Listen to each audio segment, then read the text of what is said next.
Assalamualaikum semuanya.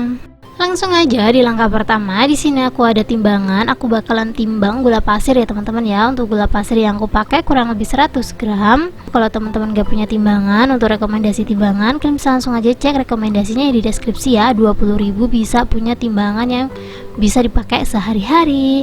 Lanjut di sini aku bakalan kasih air. Untuk airnya aku takarannya pakai 400 ml. Ini selesai ditimbang semuanya, kita langsung aja masukin Nutrijel yang mau kita pakai. Di sini untuk Nutrijel yang aku pakai rasa jambu. Lanjut kita langsung aja masak Nutrijelnya seperti biasa ya, pakai api sedang aja sambil terus diaduk biar gerindilannya tuh nggak semakin parah. Ini aku cetak di wadah yang kotak seperti ini biar nanti pas nyarut atau moto-motonya lebih gampang. Kita dinginin sampai benar-benar dingin biar dia tuh bekunya maksimal. Boleh banget dimasukin kulkas. Ini setelah beku kurang lebih 2 jam ya teman-teman ya. Ini langsung aja aku serut pakai serutan apa ya, aku ngomong nggak ngerti sih ini serutan apa, tapi kalau teman-teman butuh rekomendasi serutan ini, serutan sayur atau apa aku lupa teman-teman, tapi di Shopee banyak. Ini tinggal diserut-serut aja kayak gini, padahal ini aja udah aku masukin ke dalam kulkas, dia tuh masih lumer. Lanjut di sini aku ada nata de coco. Untuk nata de coconya aku bakalan pakai setengah bungkus aja karena satu bungkus itu isinya 1 kilo, jadi aku bakalan timbang kurang lebih 500 gram. Ini aku pakai merek Kara ya. Kalau teman-teman butuh rekomendasi nata de coco murah, kalian bisa langsung aja klik rekomendasinya di deskripsi. Kalian bisa lihat sendiri ya. Di resep ini timbangan tuh diperlukan banget ya. Jadi kalau teman-teman pengen timbangan jangan lupa klik link yang ada di deskripsi ya. Harganya murah banget. Next di sini aku udah siapin semangka.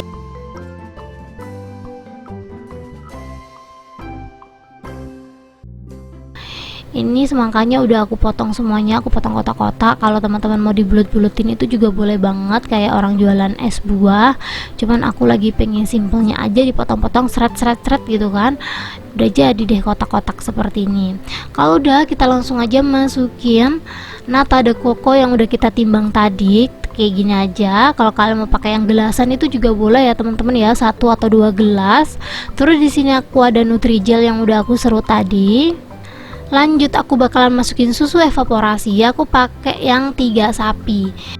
Lanjut di sini untuk kental manisnya kurang lebih aku pakai 120 gram gitu ya. Ini kalau teman-teman punya sirup marjan gitu kan, ini boleh banget sih ditambahin, apalagi kalau teman-teman punya es batu tuh enak banget teman-teman. Jadi kalau kalian penasaran nih, sok langsung aja dicobain di rumah. Ini setelah semua bahan-bahannya masuk, langsung aja aku aduk sampai tercampur rata ya. Ini setelah aku rasa-rasa dia rasanya udah pas, langsung aja aku masukin ke dalam tin wall ukuran 200 ml aja. Ini langsung aja kita cobain. Bismillahirrahmanirrahim.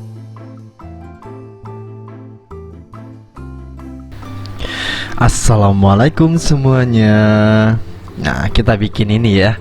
Langsung aja nih cabai bubuknya, cabai bubuk biasa seperti ini langsung kita timbang kurang lebih 50 gram aja. Lalu kita sisihkan, kita lanjut lagi timbang cabai lainnya. Cabai lainnya itu kita pakai bon cabai ya, biar rasanya tuh punya ciri khas dan bikin rasanya makin enak.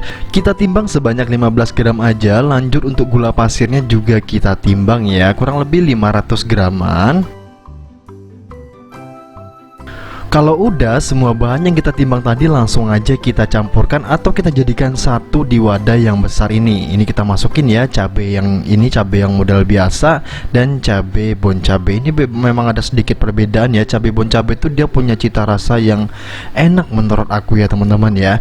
Dan lanjut ya kita tambahkan citrik acid seperti ini. Kalian bisa dapetin di toko kue sebenarnya. Dan ini kita taruh aja setengah sendok makan seperti ini. Karena ini bikin biang, jadi citrik acidnya nggak terlalu banyak ya, cukup segitu ya teman-teman ya, jadi tenang aja. Dan lanjut kita tambahkan garam, kita tambahkan 2 sendok makan aja. Setelah itu kita aduk lagi sampai tercampur merata. Nah kalau kalian nggak mau repot nih, boleh banget dimasukin ke gelas blender terus di blender. Jadinya nanti dia homogen, tercampurnya tuh menyatu ya. Kalian boleh banget blender dia.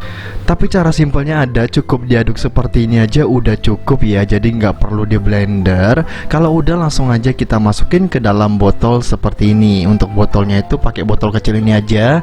Dan nanti kalau kalian pengen bikin tinggal ambil secukupnya aja. Jadi bisa banget disimpan ya. Nggak banyak basa-basi, kita langsung aja bikin ya teman-teman ya. Kita takar dulu seperti ini. Aku mau bikin yang banyak. Langsung aja kita takar yang banyak seperti ini dan kita tambahkan air. Karena di sini asinan Bogor itu rata-rata berkuah, kita pakai kuah yang banyak seperti ini. Nah, kalian bisa tambahkan bumbunya lebih banyak atau lebih sedikit, tinggal disesuaikan aja. Lanjut di sini aku tambahkan nanas ya. Nanasnya itu masih agak sedikit mengkal, jadi nggak terlalu matang, jadi masih asamnya mantep banget. Wow. Ditambahin seperti ini rasanya pasti enak banget. Ini tuh seger banget ya, seger banget ya kak ya. Jadi buat nih kakak nih yang pengen nih bikin yang seger-seger, cobain nih, enak banget ini ya. Tadi kita bikin yang semangka, di depan kita bikin yang rasa gurih-gurih asin, ada manis-manisnya, mantep. Wow. Ini langsung kita seruput. Mantap sekali. Langsung cobain di rumah ya. Kita lanjut aja ke step selanjutnya. Di sini aku ada semangka 5 ribuan. Ini tuh semangka sisa ya. Katanya tuh semangkanya tuh memang nggak bisa besar karena memang kecil-kecil seperti ini. Jadi kecil aja udah dipanen. 5 ribuan aja nih ukuran kayak gini. Nah, ini kita timbang-timbang dulu ya. Jadi posisi ratanya mana kita pilih-pilih dulu. Kalau udah dapet, nah ini udah dapet ya. Nah, jadi posisi atasnya di bagian ini. Lanjut di sini aku udah ada cetakan seperti ini. Kalian kalau nggak punya ini boleh banget pakai kaleng beer brand itu ya. Tinggal dipotong aja itu udah jadi ya. Atau kalian boleh custom juga, tinggal ditambahin gagang atasnya, tinggal dibikin kayak tege gitu. Jadinya gampang banget buat ngebolongin semangkanya. Jadi alat ini fungsinya buat ngebolongin si semangka ya. Nah, buat kalian yang di tempatnya belum ada yang jual semangka seperti ini wajib coba banget ya.